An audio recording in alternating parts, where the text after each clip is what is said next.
ತಾಲೂಕು ಆಫೀಸಿಂದ AC office ಹೋಗೋದಕ್ಕೆ ತಿಂಗಳುಗಳು ತಗೊಳ್ತದೆ. ಇದೆಲ್ಲ manual system, unnecessary time burden.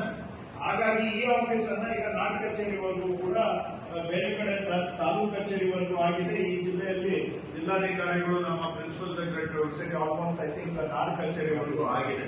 ಈಗ ನೆಕ್ಸ್ಟ್ ಆಗಿದೆ ಬಿಎಗಳಿಗೆ ನಾವು ಲ್ಯಾಪ್ಟಾಪ್ಗಳನ್ನು ಕೂಡ ಕೊಟ್ಟಿದ್ದೇವೆ. ಅವರು ಫೀಲ್ಡ್ ಅಲ್ಲಿ ಮಾಡುವಂತ ಕೆಲಸ ಡೈರೆಕ್ಟ್ ಆಗಿ ಅಲ್ಲಿಂದಾನೇ ಅಪ್ಲೋಡ್ ಮಾಡ್ಲಿಕ್ಕೆ ಆದ್ರೆ ಅವಾಗ ಅವ್ರಿಗೂ ವರ್ಕ್ ಬರ್ಡನ್ ಕಡಿಮೆ ಆಗುತ್ತೆ.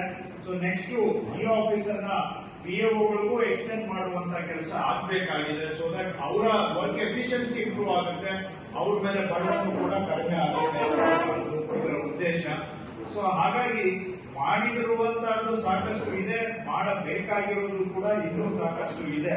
ಸೊ ಅದರ ಕಡೆಗೂ ನಾವು ಗಮನವನ್ನ ಕೊಡಬೇಕು. ಅದೇ ರೀತಿಯಲ್ಲಿ ಇಲ್ಲಿ ಜಿಲ್ಲಾಧಿಕಾರಿಗಳ ಕಚೇರಿ ಕೂಡ ಆಗ್ಬೇಕು ಅನ್ನೋದು ಬಹಳ ದಿನಗಳ ಬೇಡಿಕೆ ಆಗಿದೆ. ಅದಕ್ಕೂ ಕೂಡ ನಿಂತು ಹೋಗಿದ್ದಂತಹ ಕಾಮಗಾರಿಗೆ ಬೇಕಾದಂತಹ ಹಣ ಈಗಾಗಲೇ ಮಂಜೂರಾಗಿದೆ. ಸೊ ಅದನ್ನು ಸೆಕೆಂಡ್ ಫೇಸ್ಗೆ ಅದನ್ನು ಕೂಡ ಪೂರೈಸಿ ಈ ಜಿಲ್ಲೆಯ ಬಹಳ ದಿನಗಳ ಒಂದು ನಿರೀಕ್ಷೆ ಏನಿದೆ ಜಿಲ್ಲಾಧಿಕಾರಿಗಳ ಕಚೇರಿ ಪೂರ್ಣ ಆಗ್ತಕ್ಕಂಥದ್ದು. ಹಾಗೆ ಹೊಸ ತಾಲೂಕುಗಳಲ್ಲಿ ಮಂಜೂರಾಗಿದ್ದು ಅವಕ್ಕೆಲ್ಲ ಒಂದು ತಾಲೂಕು ಆಡಳಿತ ಕಚೇರಿಯನ್ನು ಕೂಡ ನಾವು ಮಂಜೂರು ಮಾಡಿಕೊಟ್ಟಿದ್ದೇವೆ. ಇಲ್ಲಿ ಕಳಸ ಆಗ್ಬೋದು, ಬೇರೆ ಕಡೆ ಅಜ್ಜಂಪುರ ಅಲ್ಲಿಗೆಲ್ಲ ತಾಲೂಕು ಆಫೀಸ್ ಕಚೇರಿಯನ್ನು ಕೂಡ ಮಂಜೂರು ಮಾಡಿಕೊಟ್ಟಿದ್ದೇವೆ, ಮೂಲಭೂತ ಸೌಕರ್ಯ ಸಿಗಬೇಕು ಅಂತ ಹೇಳಿ ಅಂತ. ಮತ್ತು ಬಹಳ ಮುಖ್ಯವಾಗಿ ಈ ಜಿಲ್ಲೆಯಲ್ಲಿ ಬಹಳ ದಿನಗಳಿಂದ ಬ್ಯಾಲೆನ್ಸ್ ಇರತಕ್ಕಂತಹದ್ದು ಎಲ್ಲ ತಾಲೂಕು ಹೊಸ ತಾಲೂಕುಗಳಿಗೆ ಕೊಟ್ಟಿದ್ದೇವೆ. ಹಳೆ ತಾಲೂಕುಗಳು ಮುಂದೆ ನೋಡ್ಬೇಕು, ಹೊಸ ತಾಲೂಕುಗಳಿಗೆ ಆಗಿರ್ಲಿಲ್ಲ. ಹಾಗೇನೆ ಬಹಳ ವರ್ಷಗಳಿಂದ ಇಲ್ಲಿ ಬಾಕಿ ಇದ್ದಂತಹದ್ದು ಈ ಜಂಟಿ ಸರ್ವೆ ಆಗಲೇ ಬಾಕಿ ಉಳಿದಿತ್ತು. ಅದನ್ನು ಕೂಡ ಫಾರೆಸ್ಟ್ ಡಿಪಾರ್ಟ್ಮೆಂಟ್ ಅವರ ಜೊತೆಗೆ ಸೇರಿ ಈಗಾಗಲೇ ಜಂಟಿ ಸರ್ವೆ ಮಾಡಲಿಕ್ಕೆ ನಿಯಮಾವಳಿಗಳನ್ನ ರೂಪಿಸಿ ಆ ಸರ್ಕ್ಯುಲರ್ ಅನ್ನು ಕೂಡ ಇಶ್ಯೂ ಮಾಡಿ ಜಂಟಿ ಸರ್ವೆ ಕೆಲಸವನ್ನು ಕೂಡ ನಾವು ಆರಂಭ ಮಾಡಿದ್ದೇವೆ. ಇದು ಬಹಳ ಹಿಂದಿನಿಂದ ಇದ್ದಂತಹ ಬೇಡಿಕೆ, ಇವತ್ತು ಅದನ್ನ ಕಾರ್ಯರೂಪಕ್ಕೆ ತಂದಿದ್ದೇವೆ.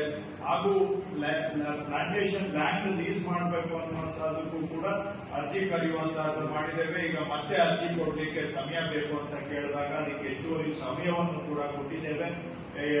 ಈ ಜಾಯಿಂಟ್ ಸರ್ವೆ ಕಂಪ್ಲೀಟ್ ಆದ್ಮೇಲೆ ಅರ್ಜಿಗಳ ವಿಲೇವಾರಿಯನ್ನು ಕೂಡ ಮಾಡುವಂತಹದ್ದು, ಅದಕ್ಕೂ ಕೂಡ ಅಭಿಯಾನದ ಮಾದರಿಯಲ್ಲಿ ಮಾಡ್ತೇವೆ.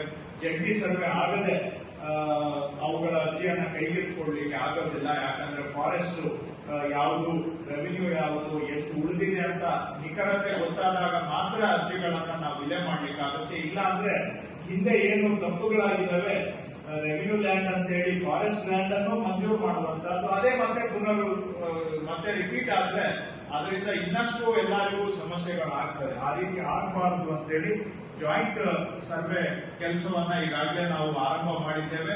ಜಾಯಿಂಟ್ ಸರ್ವೆ ಒಂದು ಹಂತಕ್ಕೆ ಬಂದ ಮೇಲೆ ಈ ಲೀಸ್ ಲ್ಯಾಂಡ್ ಅರ್ಜಿಗಳ ವಿಲೇವಾರಿಯನ್ನು ಕೂಡ ಈ ಜಿಲ್ಲೆಯಲ್ಲಿ ಮಾಡಬೇಕಾಗುತ್ತೆ. ಇಷ್ಟು ನಾನು ಆರಂಭದಲ್ಲಿ